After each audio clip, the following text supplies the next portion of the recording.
Timely Greetings, The Only Peace of Mind, Volume 1, Number 24. Is World War II yet to be finished? Saints yet to be delivered? Copyright 1953 reprint. All rights reserved. V.T. Houdeff. Opening remarks and prayer. I shall read from the Mount of Blessing, beginning with the second paragraph on page 181. Mount of Blessings, page 181 and 182. There may be a wonderful keenness of perception to discover the defects of others. But to every one who indulges this spirit, Jesus says, Thou hypocrite, first cast out the beam out of thine own eye, and then shalt thou see clearly to cast out the mote out of thy brother's eye. He who is guilty of wrong is the first to suspect. By condemning another, he is trying to conceal or accuse the evil of his own heart. When men indulge this accusing spirit, they are not satisfied with pointing out what they suppose to be a defect in their brother. If milder means fail of making him to do what they think ought to be done, they will resort to compulsion. Just as far as lies in their power, they will force men to comply with their ideas of what is right.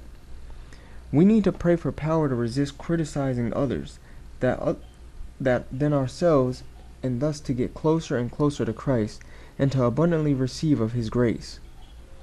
Never yet have I seen a father or a mother criticize their own son or daughter. When parents hear others criticizing their offspring, then the critics often get into trouble. But those same defendants of their own sons and daughters often criticize others with the idea that they do it for the good of the ones they criticize. If they actually believe that their criticism is prompted by love to help rather than to wound, and not to bolster their reputation and to cover up sin, then pray tell me why the critics do not give their own children some of it. Let us pray for the grace of Christ to enable us to treat others as we would have them treat us, rather than to keep ourselves in sin by finding fault with their practice of religion. To watch our own steps is all we can do. Is World War II yet to be finished? Saints yet to be delivered? By Nahum. Text of address by V.T. Houdeff, Minister of Davidian Seventh-day Adventist. Sabbath, January 18th, 1947. Mount Carmel Chapel, Waco, Texas. This afternoon we are to study the book of Nahum. The burden of this entire book, 3 chapters in all, is concerning 2 separate people. To ascertain who these people are, we shall begin with Nahum chapter 1, verses 1, and chapter 3, verses 18. The burden of Nineveh. The book of the vision of Nahum to Elkoshite. Thy shepherds slumber, O king of Assyria. Thy nobles shall dwell in the dust. Thy people is scattered upon the mountains, and no man gathereth them. Plainly, Assyria, with her capital city, Nineveh, are the one people. Now to find who the other people are, we shall read chapter 1, verses 12, 13, and 15, omitting those parts of the verse which pertain to Assyria. Nahum chapter 1, verses 12, 13, and 15. Thus saith the Lord, Though I have afflicted thee, I will afflict thee no more. For now will I break his yoke from off thee, and will burst thy bonds in sunder. Behold, upon the mountains the feet of him that bringeth good tidings, that publisheth peace. O Judah, keep thy solemn feast, perform thy vows, for the wicked shall no more pass through thee. He is utterly cut off. The people whom God has afflicted by their dispersion among the nations, and whom he promises to afflict no more, and to break the Assyrian yoke from off their shoulders, are his people, his church, antitypical Judah. They are, therefore, the other people. The title of God's people, you note, is Judah. They are counseled to behold the messenger of God, who at the fulfillment of this prophecy brings them good tidings, tidings of peace, the message of the kingdom of peace. Isaiah chapter 11, verses 6 through 9. The Lord counsels them to be honest with him, honest in their profession of faith. They are, moreover, assured that at the fulfillment of this prophecy, the destroying angels are to remove the wicked from the midst of the righteous. Thus will the wicked be raptured away and be no more. So it is that while Nahum predicts liberation and peace of God's faithful people, he predicts disaster and humiliation of antitypical Assyria, the power which they serve, and for the wicked in the church. 3 verses of chapter 2 will suffice to show the fate of Assyria. Nahum chapter 2 verses 6, 10, and 13. The gates of the rivers shall be opened, and the palace shall be dissolved. She is empty and void, and waste, and the heart melteth, and the knees smite together, and much pain is in all loins, and the faces of them all gather blackness. Behold, I am against thee, saith the Lord of hosts, and I will burn her chariots in the smoke, and the sword shall devour thy young lions, and I will cut off thy prey from the earth, and the voice of thy messengers shall no more be heard. Here the prophet predicts that Assyria's capital city will be emptied, and her palace dissolved. Clearly then, the kingdom of Judah is set up in the time of war and turmoil. What additional signs will mark the time? Let us read from chapter 2. Nahum chapter 2 verses 3 and 4. The shield of his mighty men is made red. The valiant men are in scarlet. The chariot shall be with flaming torches in the day of his preparation, and the fir tree shall be terribly shaken. The chariots shall rage in the streets. They shall jostle one against the other in the broad ways. They shall seem like torches. They shall run like the lightnings. Since this prophecy meets its fulfillment in the day when the chariots are with flaming torches, when they run like lightning, when they jostle one against another in the highways and in the broadways, and since the automotive traffic of today completely and perfectly answers the prophet's description of it, then there is no other conclusion but that the day in which we are now living is the day in which Nahum's prophecy is to be fulfilled. Now, in view of the truth that we are living in such a period as described by Nahum, together with the fact that preparations for Nahum's war are made during a time of such lightning-like travel, the evidence clearly stands out that Nahum's prophecy is to meet its fulfillment in our day, and that the Assyria here in prophecy, therefore, is not ancient Assyria, but another widespread power that exists in the time of the end. Daniel chapter 12 verse 9 and 10. The time in which its yoke is removed from God's people. Moreover, since this antitypical Assyria's fall liberates God's people, and since from then on the wicked no longer pass through their midst, the time and the events are solidly clinched. All these predictions come to pass in the time of the purification of the church, in the judgment of the living, during the great and dreadful day of the Lord. Nahum chapter 2 verse 1. He that dasheth in pieces is come up before thy face. Keep the munition, watch the way, make thy loins strong, fortify thy power mightily. It is plain to see that the one who dasheth in pieces, and who comes before Assyria's face, is the one who forces Assyria to prepare, to militarize herself mightily. Her forced military preparations, agitated by him that dasheth in pieces, starts Assyria on her downfall.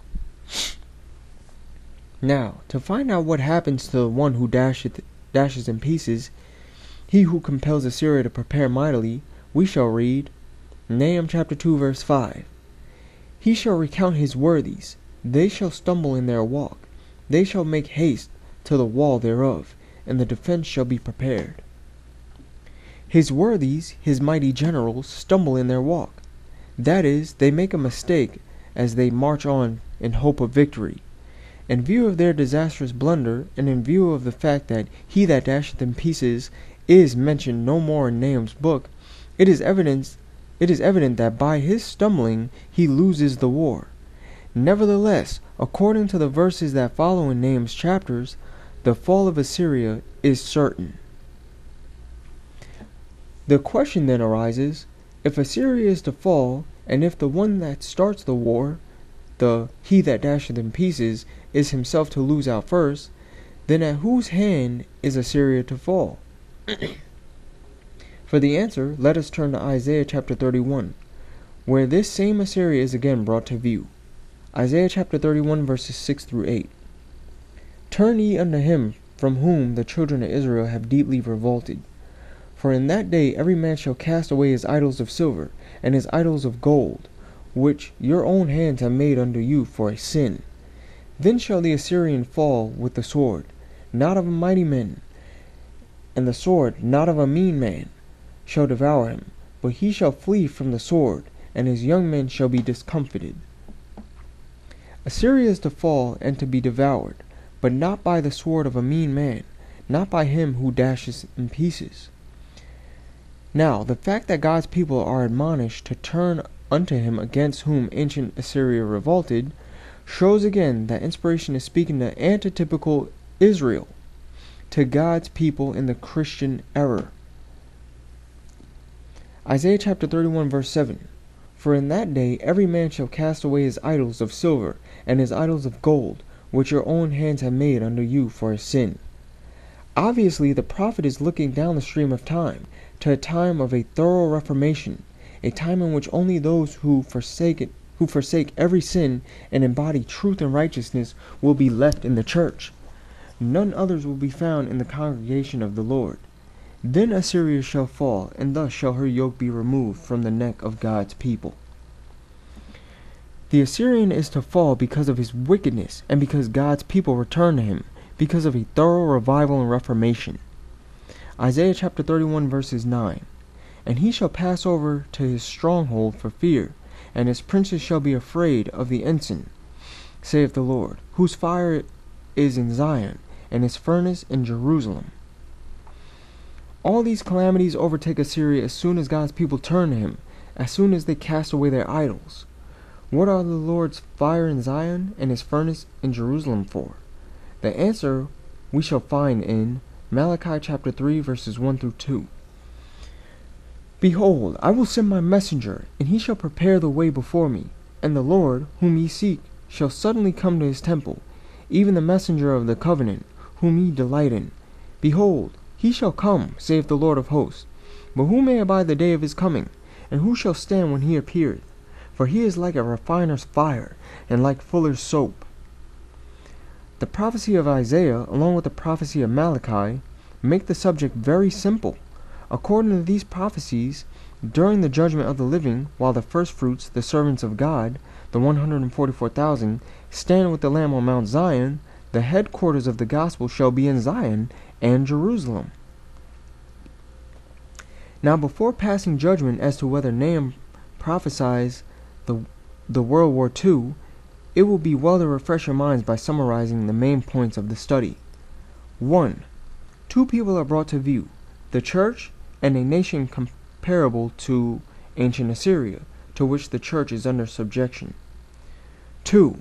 God's people, Judah, are asked to behold the messenger of God, who at the fulfillment of this prophecy, and at the time broiling with war, brings them good tidings of the kingdom of peace. 3. The prophecy is fulfilled in the day of unprecedented motorized vehicular traffic, the day when the chariots, automobiles, are with flaming torches, and when they jostle one against another in the broad ways, unquestionably in our day. 4. In this day he that dasheth in pieces wars with this antitypical Assyria.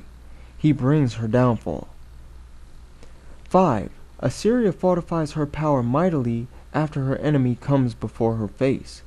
6. On the march to victory, Assyria's enemy, he that dasheth in pieces, makes a mistake and consequently falls, loses the war. 7. Assyria nevertheless later falls too, but not by the sword of a mean man. 8. The war, the fast-rolling chariots, and the revival and reformation such as the world has never seen, are signposts of the fulfillment of Nahum's prophecy. 9. When God's people cast aside all their idols, fully turn to him, then it is that Assyria falls. Then it is that the wicked are removed from the midst of the people of God. The Assyrian yoke is broken, and the servants of God, evidently the firstfruits, the 144,000, stand with the Lamb on Mount Zion. Let us now consider the already historic facts. Hitler made his preparation for war in an era when the chariots were raging in the streets, running lightning-like and jostling one against another in the broadways. That after the Allies, Hitler's military might breaking everything in pieces wherever he took his guns, then it was that they themselves began to build gigantic war machines. Hitler stumbled, as it were, by starting war with Russia while he was still engaged in war with Great Britain. Although Germany lost the war, yet rather than taking deeper roots since the downfall of Hitler, England is instead wearing away, and the crashing sounds of her empire are becoming louder with each passing day. Hitler's war has dashed in pieces the whole world, and new chips and cracks are heard and seen right along. That there are new partisan politics from within and from without in every nation and people. Since Nahum's description of the city and country traffic at the time his war prophecy is fulfilled perfectly fits the conditions of World War II, we are assured that the war which Hitler began will actually be finished when Assyria falls, and when her yoke is removed from the neck of God's people. From then on the wicked shall no more be found in the congregation of the righteous. What is the overall purpose of Nahum's prophecy? It is to enlighten God's people with the signs of the times, to make them aware that the great and dreadful day of the Lord is at hand, that the purification of the church, the judgment in the house of God, 1 Peter chapter 4 verse 17, is soon to take place, that the wicked shall not much longer be in their midst, that the redemption of the righteous is at hand, that they must not fail to perform their God-given duties. Indeed, Nahum's prophecy clearly identifies God's people of today under the Assyrian yoke and points to their liberation. Most important of all, though, that prophet Nahum finally tells that all these things take place in our day, and that the fall of Assyria takes place while God's people are turning to him, while revival and reformation are successfully carried by him who publisheth peace. Nahum chapter 1 verse 15. If we therefore fail to take hold of the message, and if we fail to reform as it recommends, then it is not possible to survive the day of the Lord. For a detailed study of the book of Nahum, study track number 14, War News Forecast.